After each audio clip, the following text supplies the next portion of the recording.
नमस्कार सखी सह्याद्रीच्या आजच्या भागात मी स्वप्न आपल्या सगळ्यांचं मनापासून स्वागत करते। मंडळी, प्रत्येक वर्षी सप्टेंबर महिन्याचा दुसरा शनिवार हा वर्ल्ड्स फर्स्ट एड डे अर्थातच जागतिक प्रथमोपचार दिवस म्हणून पाळला जातो। खरं तर एखाद्या ठिकाणी अपघात झाला तर जखमी व्यक्तींना रुग्णालयात नेईपर्यंत हे प्रथमोपचार दिले जातात, जेणेकरून ही जखमी व्यक्ती रुग्णालयात पोहोचेपर्यंतचा जो पुढचा धोका आहे तो टाळता येऊ शकतो। कित्येकदा अमुक एका ठिकाणी अपघात झालाय आणि जखमींना त्वरित प्रथमोपचार न मिळाल्यामुळे जखमी व्यक्ती दगावल्याच्या बातम्या आपण वर्तमानपत्रात वाचत असतो। मग हे प्रथमोपचार म्हणजे नेमकं काय आहे, याच विषयी जाणून घेणार आहोत आजच्या सखी सह्याद्रीच्या भागात। आजचा आपला विषय काय आहे तो पाहून घेऊया। जागतिक प्रथमोपचार दिनानिमित्त आजचा आपला विशेष कार्यक्रम त्वरित प्रथमोपचार काळाची गरज। आणि या विशेष कार्यक्रमासाठी मार्गदर्शन करण्यासाठी आपण आमंत्रित केलेले आहे रेड क्रॉस संस्थेमधील आपत्ती व्यवस्थापन समन्वयक आणि प्रथमोपचार प्रशिक्षक डॉक्टर विकास कुरणे यांना। सर नमस्कार। नमस्कार। सखी सह्याद्री कार्यक्रमात मनापासून स्वागत करते। थँक्यू। प्रथमोपचार म्हणजे नेमकं काय आहे किंवा हे उपचार कोण करू शकतं, त्यासाठी प्रशिक्षण कसं घ्यावं लागतं, या अनेक प्रश्नांची उत्तरं आपण आजच्या भागात जाणून घेणार आहोत। कार्यक्रमातला तुमचा सहभाग सुद्धा तितकाच महत्त्वाचा आहे। त्यासाठी आमचे दूरध्वनी क्रमांक आहेत 24908050 24988050 022 अर्थातच एसटीडी कोड फिरवायचा आहे मुंबई बाहेरच्या प्रेक्षकांनी आणि जे प्रेक्षक मोबाईलवरून फोन करणार आहेत त्यांनी। नेहमीप्रमाणे आपण दोन गोष्टी पाळणार आहोत। प्रश्न जेव्हा विचाराल तेव्हा आपल्या दूरदर्शन संचाचा आवाज थोडासा कमी ठेवा, म्हणजे तुमचा आवाज तुमचा प्रश्न आमच्यापर्यंत व्यवस्थित येऊन पोहोचेल। आणि विषय कळलेला आहेच, त्यामुळे विषयाच्या अनुषंगाने नेमके प्रश्न जर तुम्ही विचारले तर आपली ही चर्चा उत्तरोत्तर खुलत जाईल आणि आपल्याला आपल्या सरांकडून जास्तीत जास्त मार्गदर्शन करून घेता येईल। लगेचच करूया चर्चेला सुरुवात। सर पुन्हा एकदा या कार्यक्रमात स्वागत करते। जसं मी म्हटलं तसं की प्रत्येक वर्षी सप्टेंबर महिन्यातला दुसरा शनिवार जो असतो तो हा जागतिक प्रथमोपचार दिवस म्हणून पाळला जातो आणि यंदा हा 10 सप्टेंबर रोजी पाळण्यात आलेला आहे।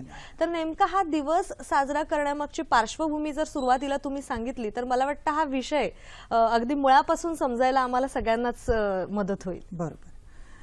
सर्वप्रथम मी सर्व प्रेक्षकांना व आपणास सुद्धा जागतिक प्रथमोपचार दिनानिमित्त हार्दिक शुभेच्छा। धन्यवाद सर। आणि प्रथमोपचार ही हा दिवस जो आहे तो जसं आपण म्हणालात की प्रत्येक वर्षी सप्टेंबर महिन्यातला जो दुसरा शनिवार आहे त्या दिवशी आपण तो पाळण्यात येतो आणि सन 2000 सालापासून IFRC international federation for red cross आणि रेड क्रिसेंट या संस्थेने ह्याची सुरुवात केली। बरं। असं आणि त्यात आता 16 वर्ष झालेत। 2000 पासून ही सुरुवात झाली, आज 2016 आहे आणि आपण तो दिवस दुसरा शनिवार जो आहे सप्टेंबर महिन्यातला प्रत्येक वर्षी आपण तो साजरा करतो। बरोबर। म्हणजे 16 वर्ष आपण हा दिवस पाळतो आहोत। पण तरी सुद्धा अनेकदा प्रथम उपचार म्हटलं की बरेच समज गैरसमज आहेत अजून सुद्धा लोकांच्या मनात आणि तेच मला वाटतं दूर करण्याच्या अनुषंगाने किंवा एक जनजागृती व्हावी म्हणून हा दिवस पाळण्यात येतो असं म्हणायला काही हरकत नाहीये। तर प्रथम उपचार म्हणजे नेमकं काय हे जर कळलं तर मला वाटतं आणखीन विषय सहजपणे समजला जाईल। प्रथमोपचार जी आहे त्याची व्याख्या त्याचं जे डेफिनेशन आहे ते आहे की it is a first help, मदत, सहाय्यता आपण म्हणू किंवा सपोर्ट म्हणू, असिस्टन्स। तर हे त्या जखमी व्यक्तीला, जो व्यक्ती जखमी आहे किंवा तो आजारी आहे त्या व्यक्तीला वैद्यकीय मदत मिळण्यापूर्वी जी तुम्ही मदत करतात त्याला आपण म्हणू प्रथमोपचार। बरोबर। आपण मला वाटतं स्लाइड्सवर सुद्धा पाहू शकतो, आपण स्लाइड्सवरती सुद्धा पाहू शकतो त्याचं डेफिनेशन काय आहे। It is a first assistant और support given to an injured person or a sick person before the arrival of an ambulance or taking him to a nearest health care facility. म्हणजे जखमी व्यक्तींना किंवा आपण म्हणू शकतो आजारी व्यक्तींना रुग्णालयात नेईपर्यंतचा जो एक धोका असू शकतो तो टाळण्याच्या अनुषंगाने जे उपचार दिले जातात त्याला आपण प्रथम उपचार म्हणू शकतो, नाही का? बरोबर। ज्या स्थळी घटना घडली आहे त्या स्थळापासून रुग्णालयापर्यंत नेण्यापर्यंत जी मदत आपण त्या जखमी व्यक्तीला किंवा आजारी व्यक्तीला देतो त्याला आपण म्हणू प्रथम उपचार. एकदा की तो रुग्णालयात गेला की मग त्याला वैद्यकीय मदत तर मिळणारच आहे. आणि मला वाटतं ह्या प्रथम उपचार न मिळाल्यामुळे सुद्धा जखमी व्यक्ती दगावल्याच्या बातम्या आपण कित्येकदा वाचत असतो. म्हणजे आपण असं म्हणू शकतो की प्रथम उपचार न मिळाल्यामुळे खूप व्यक्ती दगावले जातात किंवा त्यांचे जे कॉम्प्लिकेशन्स आहेत तेही वाढू शकतात. साधारणतः आपण असं म्हणू शकतो की अति रक्तस्राव झाला आणि जास्त ब्लिडिंग झाल्यामुळे सुद्धा ती व्यक्ती दगावू शकते किंवा श्वास क्रिया बंद झाली, हृदय क्रिया बंद झाली, तर त्यावेळेला आपल्याला काय स्टेप्स उचलायचे आहेत ते आपण ह्या प्रथम उपचार मध्ये आपण नक्कीच ते आपण त्याला नेमके प्रथम उपचाराचं प्रशिक्षण काय आहे या मुद्द्याकडे यायचंच आहे. पण जसं तुम्ही मगाशी म्हटलात तसं की 16 वर्ष झाली आहेत हा दिवस आपण पाळतोय प्रत्येक वर्षी सप्टेंबर महिन्यातला दुसरा शनिवार. तर नेमकी प्रथम उपचार ही संकल्पना, कारण का पूर्वी वैद्यकीय एक सुविधा सुद्धा फार कमी उपलब्ध होत्या, आता एक तंत्रज्ञान सुद्धा विकसित झालेलं आहे आणि त्या अनुषंगाने हे प्रथम उपचार सुद्धा अर्थातच विकसित झालेले आहेत. पण मुळात प्रथम उपचार ही संकल्पना कधीपासून रूढ झाली? ह्या गोष्टीसाठी आपल्याला थोडंसं इतिहासामध्ये जावं लागेल. 24 जून 1859 रोजी आमचे जे संस्थापक आहेत, रेड क्रॉसचे जे संस्थापक आहेत, सर हेनरी ड्युनंट हे उद्योगपती होते आणि ते स्वित्झर्लंड देशाचे नागरिक होते व ते व्यवसायानिमित्ताने फ्रान्सला जात होते. सम्राट नेपोलियन तृतीय ह्यांना भेटण्यासाठी ते फ्रान्सला जात होते. तर त्यांचा जो मार्ग होता आणि त्यावेळेला घोडागाडी असायची आणि अवघड रस्ते असायचे, बरेच दिवस लागायचा प्रवास करण्याला. तर त्यांच्या मार्गामध्ये म्हणजे उत्तर इटलीमधून तो मार्ग जात होता आणि सॉल्फरेनो नावाचं एक गाव होतं आणि त्या गावामध्ये पोहोचल्यानंतर त्यांच्या कानावरती बंदुकीच्या गोळ्यांचा आवाज असा ऐकू आला आणि त्यांनी पाहिले की रक्तरंजित संहार व युद्ध चालले होते आणि ते युद्ध ऑस्ट्रियन सैनिक व फ्रान्सचे जे सैनिक आहेत त्यांच्यामध्ये ते युद्ध सुरू होतं. मग त्यांनी तिथेच मुक्काम ठरवला करायचा आणि संध्याकाळ झाल्यानंतर त्या काळी युद्ध थांबत असे.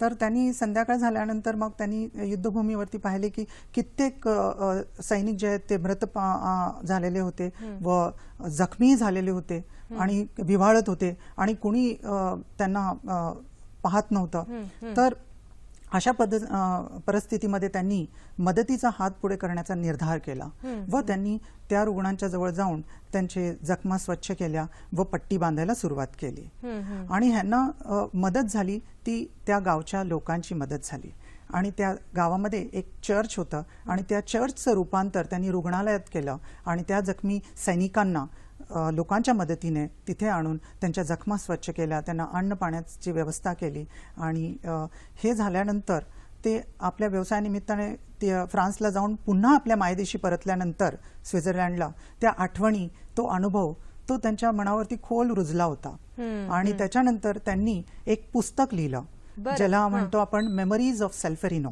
आणि मराठीमध्ये आपण म्हणू सॉल्फेरिनो एक स्मृती. आणि हे पुस्तक लिहिल्यानंतर 1862 साली हे पुस्तक प्रकाशित झालं आणि त्याच्यामध्ये 2 मुख्य प्रस्तावना त्यांनी लिहिल्या होत्या की एक म्हणल्यानंतर की प्रत्येक देशामध्ये स्वयंसेवी संस्था असायला हव्या ज्या युद्धभूमीवरती युद्ध काळात काम करतील आणि दुसरी प्रस्तावना होती की सर्व देशांनी सहमतीने येऊन त्या स्वयंसेवकांच्या रक्षणासाठी काही करार केला पाहिजे. तर अशा 2 आणि हेच एका कल्पनेचा जन्म झाला आणि रेड क्रॉस या संस्थेची स्थापना झाली. बरोबर. जसं सर तुम्ही म्हणालात की तुम्ही इतिहास सांगितलेला आहे की नेमकी प्रथम उपचार ही संकल्पना कशी रूढ झाली आणि त्यानंतर रेड क्रॉसची स्थापना झाली असं आपण म्हणू शकतो. तर रेड क्रॉस संस्थेचं कार्य काय आहे या संपूर्ण अनुषंगाने? रेड क्रॉसचं बीज पेरलं गेलं 1863 साली आणि त्याचा आज मोठा वृक्ष झाला. 190 देशांमध्ये रेड क्रॉस ही संस्था कार्यरत आहे. तर रेड क्रॉसचे खूप सारे कार्य आहेत. एक तर आहे की रेड क्रॉसची स्वतःची ब्लड बँक्स असतात. दुसरं की नैसर्गिक आपत्तीच्या वेळेला ती मदतीला सरकारच्या मदतीबरोबर मदत करते सरकारला जनजागृती वगैरे करण्यासाठी. तसंच निर्वासित जे आहेत ज्याला आपण रेफ्युजीज म्हणतो आणि त्यांच्यासाठी ही अन्न पाणी निवारा ह्याची व्यवस्था करते. तसंच हेल्थ एमर्जन्सीज जे असतात म्हणजे आरोग्याच्या दृष्टिकोनातून ज्या एमर्जन्सीज जसं आपण उदाहरणार्थ स्वाईन फ्लू किंवा प्लेग तर त्याच्यामध्ये सुद्धा ही जनजागृती वगैरे ती करत असते केली जाते. बरोबर. हो. म्हणजे मुळात जनजागृती आणि करण्याच्या अनुषंगानेच रेड क्रॉस संस्थेची स्थापना झाली आणि त्याच अनुषंगाने आजची आपली ही चर्चा आहे की नेमके प्रथम उपचार म्हणजे काय आहेत, नाही का? आपल्याला एक फोन आलेला आहे तो आपण घेऊया. भारत वाव्हळ आपल्याशी बोलतायत डोंबिवलीहून. नमस्कार सर. माझा प्रश्न असा आहे की हल्लीच्या अतिशय व्यस्त आणि दगदगीच्या जीवनशैलीमध्ये अनेक व्यक्ती ताणतणावाकडे असतात आणि विशेष करून मुंबईसारख्या शहरामध्ये प्रवास प्रदूषण आणि इतर समस्यांना सामोरे जात असताना त्या व्यक्ती कोठे म्हणजे घरात ऑफिसमध्ये किंवा इतर ठिकाणी हार्ट अटॅक जर आला तर अशा प्रसंगी कोणत्या प्रकारची त्याला प्रत्युपचार करणे आवश्यक असते जे तो हॉस्पिटल जाण्यापूर्वी निवृत्त होणार नाही, याबद्दल कृपया प्रयास टाकावा. धन्यवाद. धन्यवाद सर. खूप छान आणि वेगळा प्रश्न त्यांनी विचारलेला आहे की व्यस्त ताणतणावाचं जीवन आहे आजकाल आणि अशा वेळेला या धकाधकीच्या जीवनात क्वचित प्रसंगी कधीतरी अचानक हृदयविकाराचा झटका येऊ शकतो आणि मग त्या स्थळापासून ते रुग्णालयात नेईपर्यंत त्याला नेमके कोणते प्रथमोपचार मिळाले पाहिजेत? हार्ट अटॅकची सर्वात हृदय विकाराचा जो झटका आहे त्याच्या सर्वात प्रथम आपल्याला त्याची लक्षणे व चिन्हे काय आहेत ते सर्वात महत्त्वाचं आहे. सर्वात प्रथम आहे की छातीवरती असं काही वजन किंवा दुखण्यासारखं होतं आणि त्याचबरोबर खूप घाम येणं, बोलण्याला त्रास होणं, श्वास घ्यायला त्रास होणं, कधी प्रसंगी उलटी सुद्धा होते, तर ही चिन्ह आहेत. तर अशा परिस्थितीमध्ये आपण रुग्णाला त्याचे कपडे थोडे लूज करून त्याला आपल्याला आधार देऊन त्याला बसवायचं आहे. आपण स्लाइडवरती ही फोटो पाहू शकतो की कशा प्रकारे त्या रुग्णाला आपण बसवलेला आहे आणि त्याचे पाय थोडेसे फोल्ड करून त्याच्या पायाखाली आपण उशी ठेवू शकतो आणि अशा सेमी रिक्लायनिंग पोझिशन मध्ये आपल्याला त्याला बसवायचं आहे, जेणेकरून त्याला खूप कम्फर्टेबल फील होतं, त्याला बरं वाटतं आणि या कंडिशनमध्येच आपण त्याला रुग्णवाहिकेतून रुग्णालयात आपल्याला न्यायचं आहे. तर न कुठली गोळी वगैरे द्यायची नाही आणि त्वरित आपल्याला त्यांना रुग्णालयात न्यायचं आहे. बरोबर. हे झालं हृदयविकाराच्या बाबतीतला हा जो प्रश्न होता त्या अनुषंगाने प्रथम उपचार काय केले पाहिजेत हे तुम्ही सांगितलं.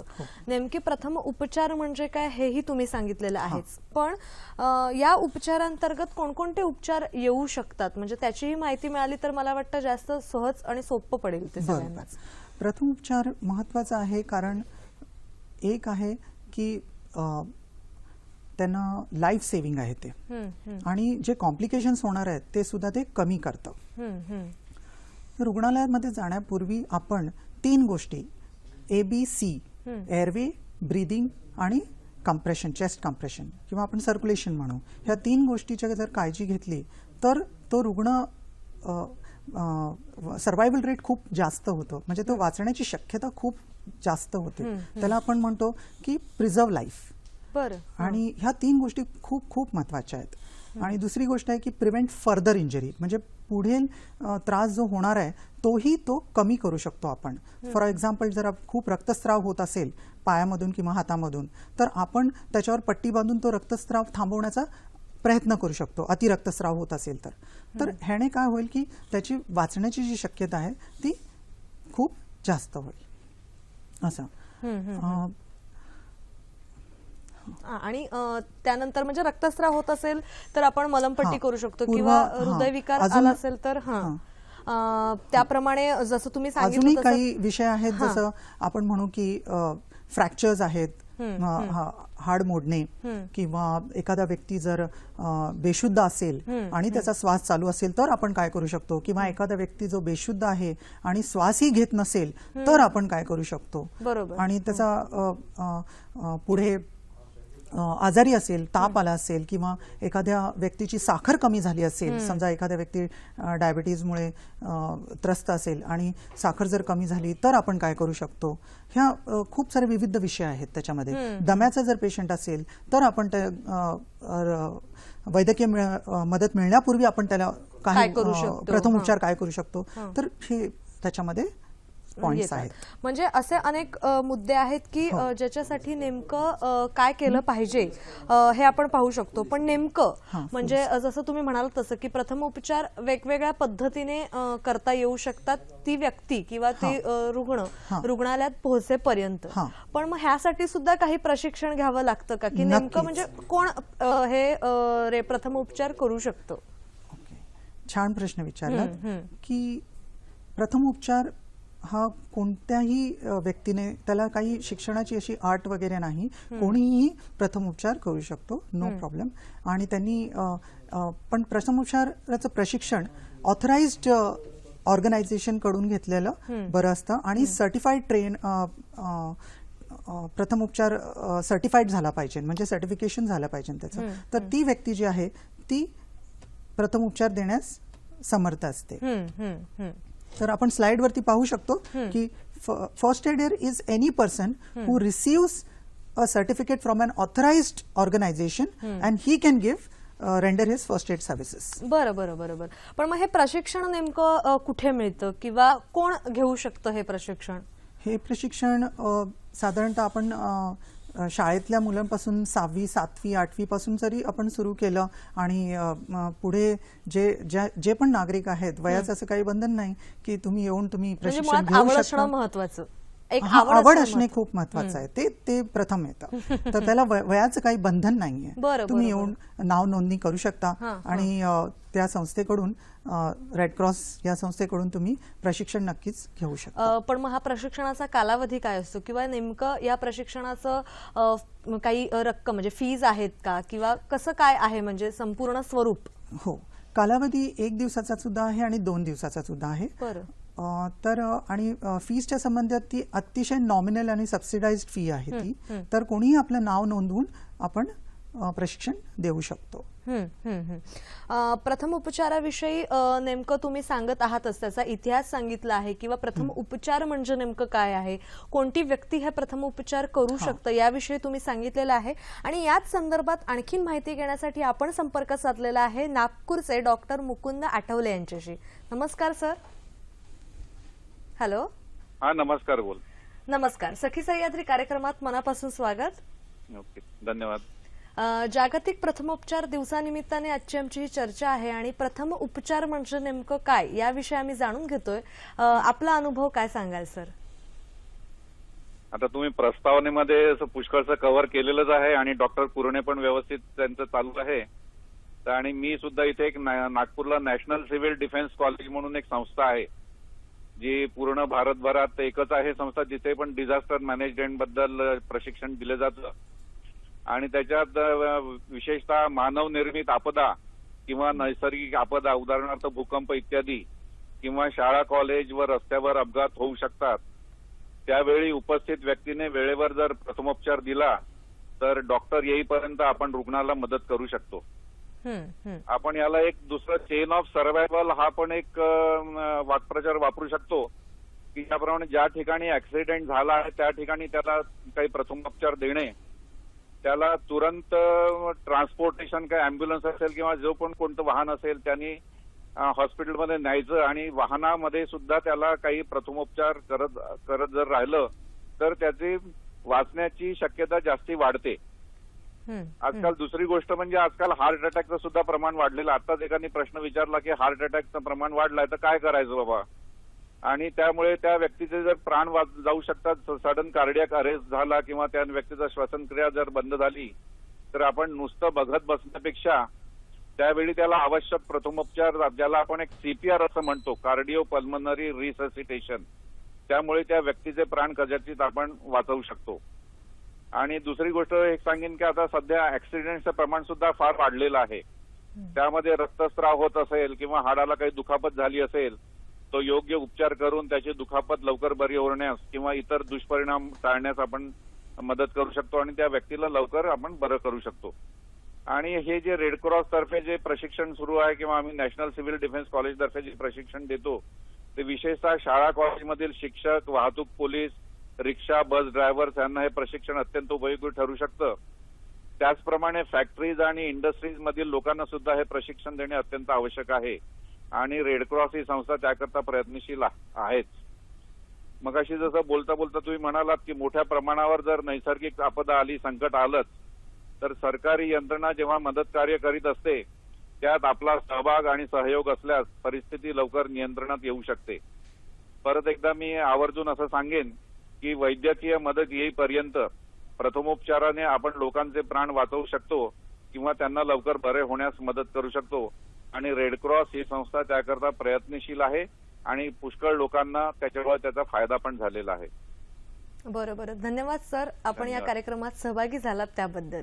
आपल्याला फोन आलेला आहे तो आपण घेऊया. श्रद्धा आपल्याशी बोलतात पनवेलहून. नमस्कार मॅडम. नमस्कार मॅडम. नमस्कार डॉक्टर विकास. मी नमस्कार. श्रद्धा बोलते. नमस्कार. माझा प्रश्न हा आहे की मी स्वतः अस्थमाची पेशंट आहे. जर आमच्यासाठी जर प्रथमोपचार आपण बघितला तर कोणता प्रथमोपचार आम्ही घेऊ शकतो अस्थमा पेशंट? बरं बरं बरं, धन्यवाद. अस्थमा पेशंटसाठी प्रथमोपचार स्वतः जर घ्यायचा असेल तर तो नेमका काय करता येईल? सर्वप्रथम अस्थमा म्हणजे दमा आपण मराठीमध्ये म्हणू.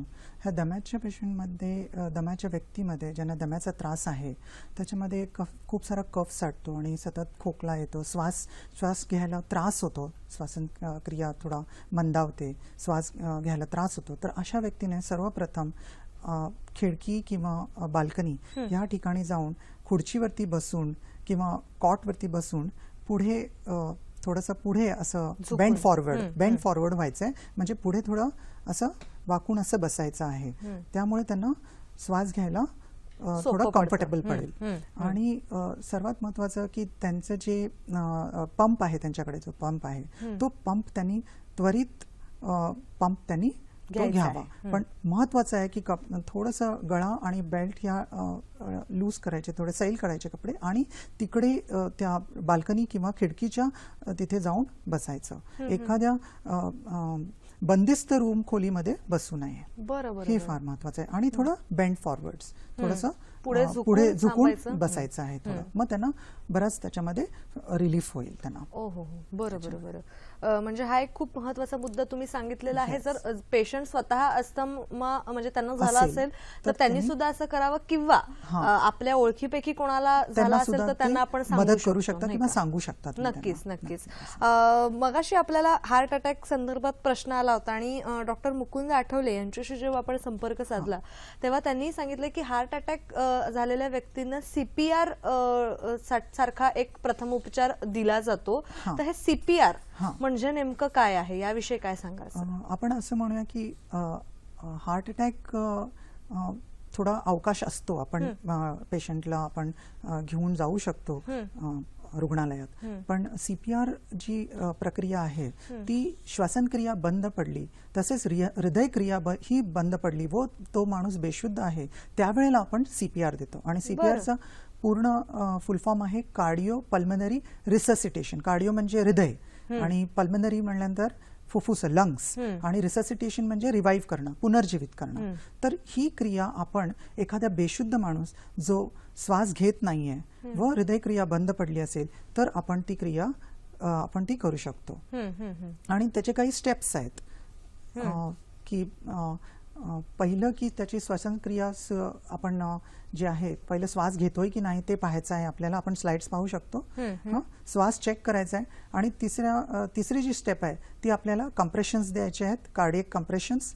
आणि नंतर आपल्याला आर्टिफिशियल रेस्क्यू ब्रीथ्स ते द्यायचे आहेत चौथ्या ह्याच्यामध्ये. ओके, तर हे स्टेप्स आहेत ते. बरं बरं. म्हणजे जेणेकरून ज्याची हृदयक्रिया बंद पडली आहे किंवा ज्याचा श्वासक्रिया बंद पडली आहे, हृदय व श्वासक्रिया दोन्हीही बंद पडली आहे आणि तो बेशुद्ध आहे ना, तर आपण CPR देऊ शकतो रुग्णालयापर्यंत पोहोचेपर्यंत. पण त्या CPRचं प्रशिक्षण घेणं खूप गरजेचं आहे. तर त्याच प्रशिक्षणाविषयी जाणून घ्यायचंय. पण आपल्याला एक फोन आलेला आहे तो आपण घेऊया. माणिकराव आपल्याशी बोलतात अमरावतीहून. नमस्कार. हा, मी ग्रामीण भागात राहणारा एक शेतकरी माणूस आहे आणि साप वगैरे किंवा अशा ज्या विषारी याचे हे येतात, प्रसंग येतात शेतकऱ्यावर, तेव्हा ताबडतोब उपाय म्हणजे घरगुती किंवा हे रुग्णालयात पोहोचेपर्यंत कोणता उपाय करायचा बा, काय करायचं? बरं बरं बरं, धन्यवाद. एका शेतकऱ्यांनी विचारलेला प्रश्न आहे की साप किंवा इतर काही म्हणजे धोका असतोच तो शेत हो, शेत नक्की. म्हटल्यानंतर, हां, हां. तर मग असा काही प्रसंग उद्भवलाच हां. तर दवाखान्यात जाईपर्यंत कोणता प्रथम उपचार करायचा? हां, सर्पदंश झाल्यास आपण स्लाइडवरती पाहू शकतो. सर्पदंश झाल्यास जर विषारी साप असेल तर 1 किंवा 2 खूण, जसे आपण स्लाइडवरती पाहत होतो, अशी खूण आपल्याला नजरेस येते. तर सर्वप्रथम आपल्याला ती जागा स्वच्छ करायची आहे. कपड्याने वगैरे आपण पुसू शकतो. आणि त्याच्यानंतर त्याच्यामध्ये जर रक्तस्राव होत असेल तर आधी त्या रक्ताला आपल्याला रक्तस्राव थांबवायचा आहे. त्याच्यावरती पट्टी मारायची आहे त्या रक्तस्रावावरती. आणि जे आपण टॉर्निके बांधतो ते कधी बांधायचं नाही. म्हणजे जी लोक पुढे जिथे दंश झालाय त्याच्यावरती एक पट्टी बांधतात, हे करणं चुकीचं आहे. त्याच्यामुळे रक्तस्राव पूर्णपणे थांबू शकतो. तर हे न करता तुम्ही ज्या जागी दंश झाला आहे, सर्पदंश झाला आहे, त्या जागी तुम्ही पट्टी बांधा आणि त्या व्यक्तीला आपल्याला सायकोलॉजिकल फर्स्ट एड म्हणजे दिलासा, धीर तो द्यायचा आहे, कारण तो खूप घाबरलेला असतो. तर ते फार महत्वाचं आहे. तर शारीरिक first aid, physical first aid व सायकोलॉजिकल फर्स्ट एड हे दोन्ही गोष्टी तुम्ही त्या महत्त्वाच्या आहेत. व्यक्तीला दिलं पाहिजे.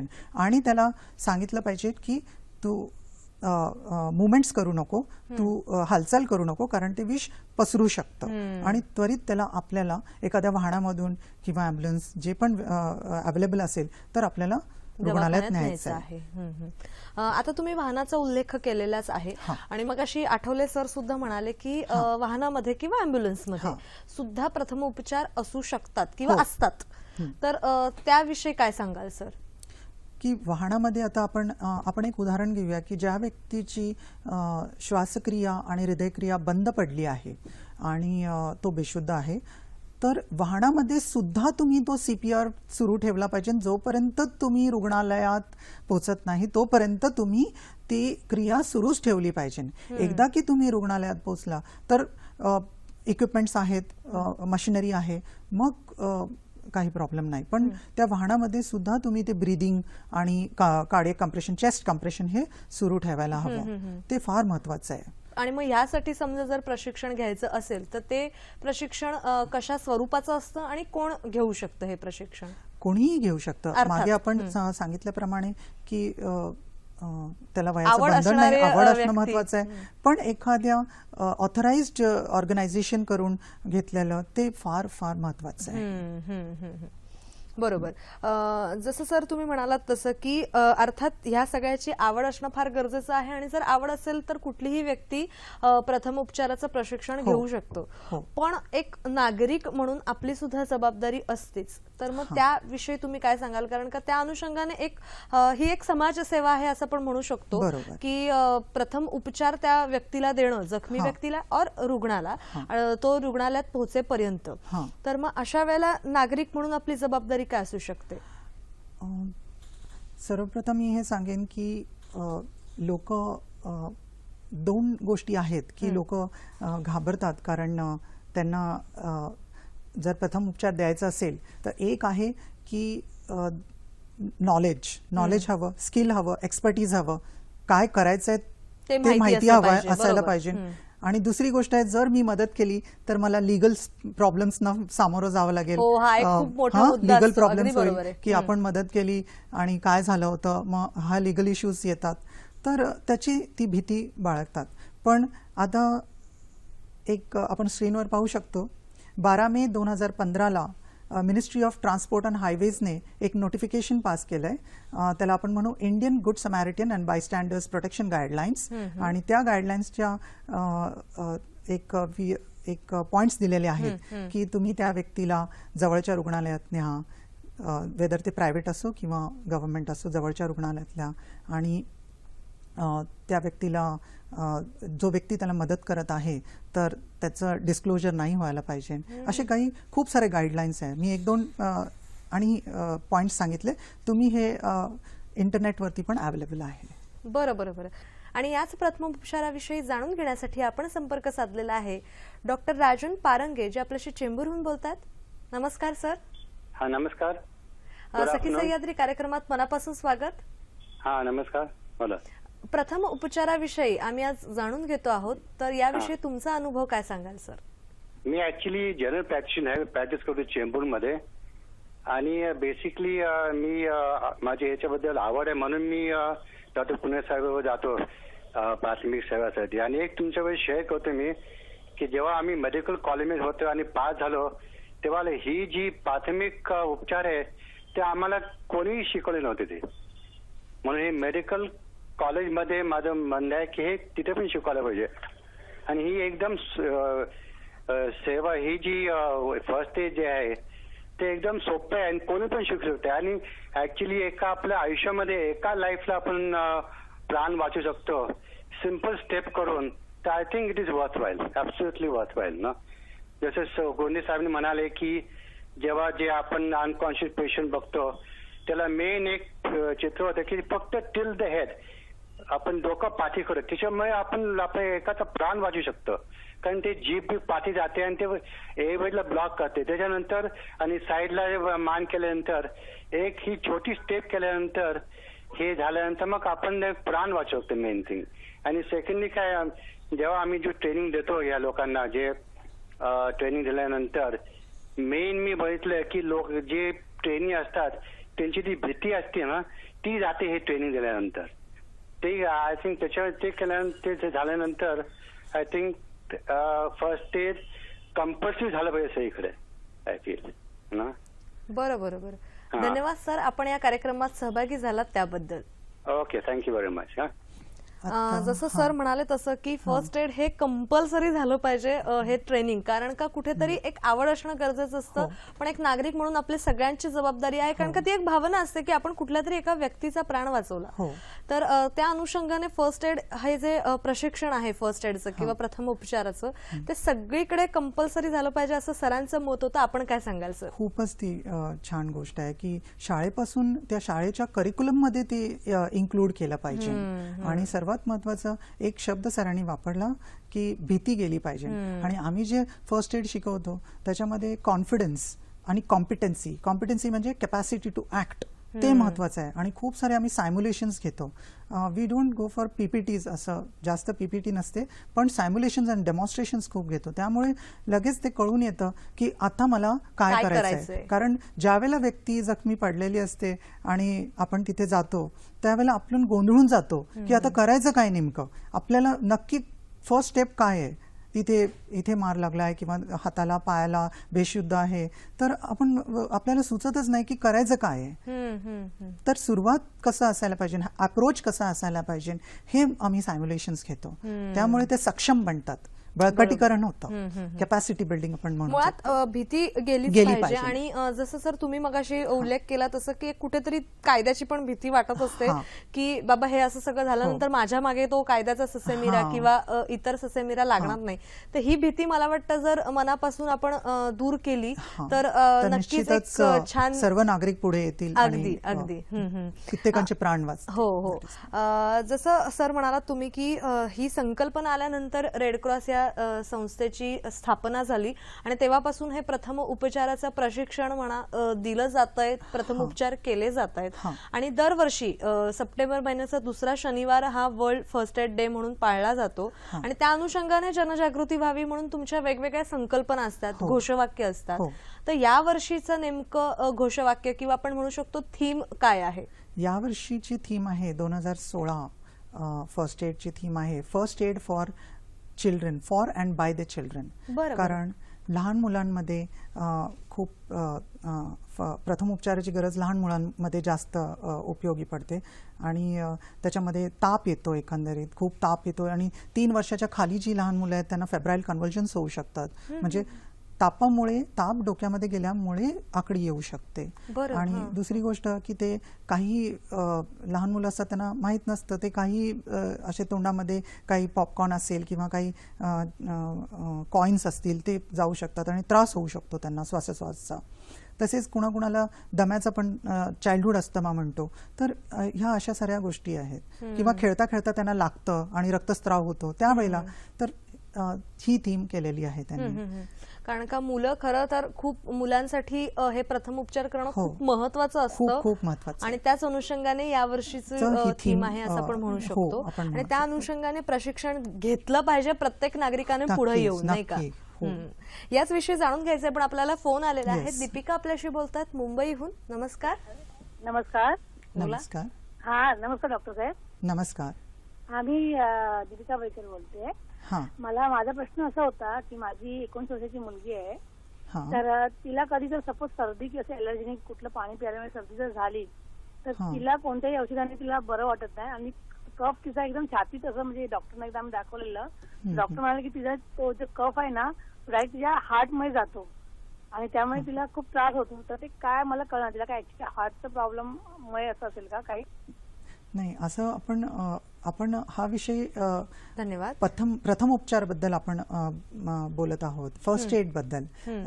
Medical line of treatment he totally वेगळी असते. ही प्री हॉस्पिटल ट्रीटमेंट आहे.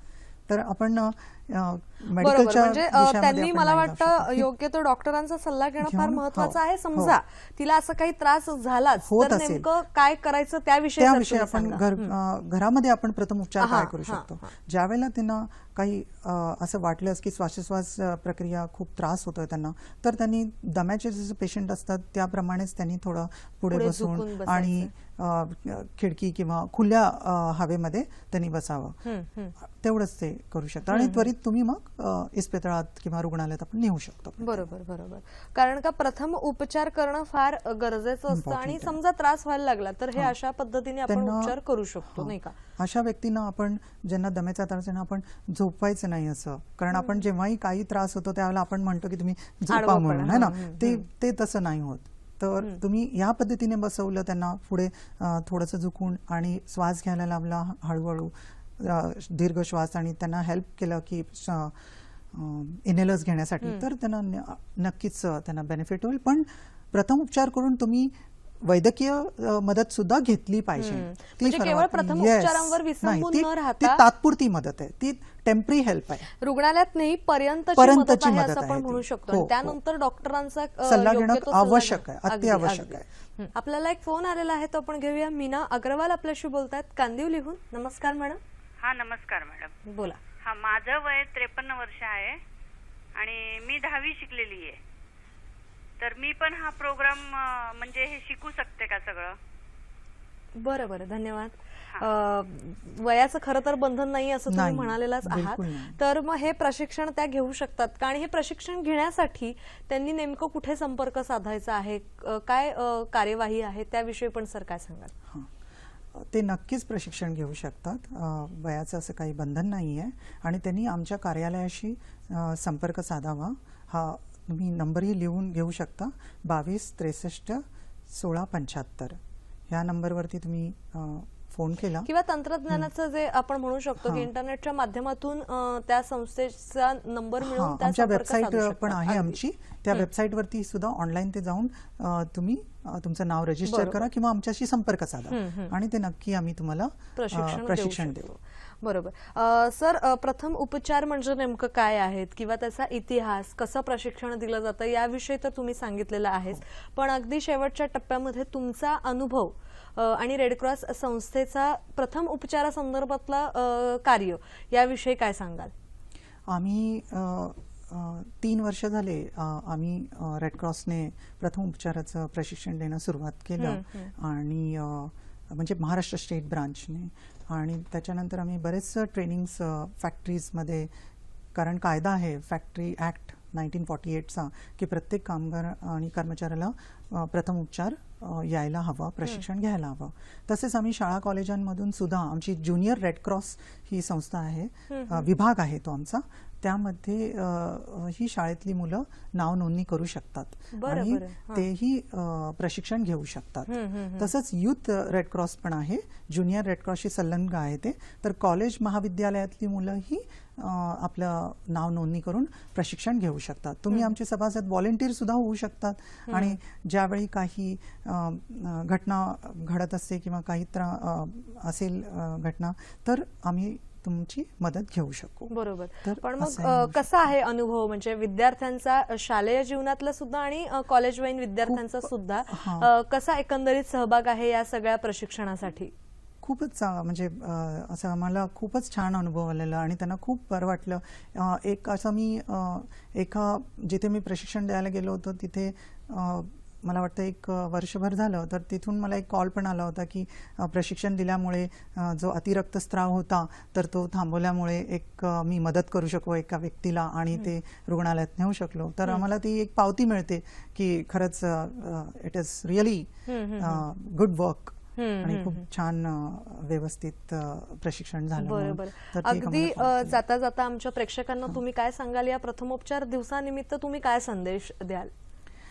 प्रथमोपचार दिवसाची मला हेच की कंपल्सरी केलं पाहिजे शाळा महाविद्यालयामधून आणि इतरही जे सर्व्हिसेस आहेत त्या सगळ्या कार्यालयांमधून वगैरे ते कंपल्सरी केलं तर फार बरं होईल. त्यानिमित्ताने म्हणणं एखादा प्राण वाचू शकतो, जसं सरांनी मगाशी सांगितलं की जीव एखाद्याचा आपण वाचू शकतो.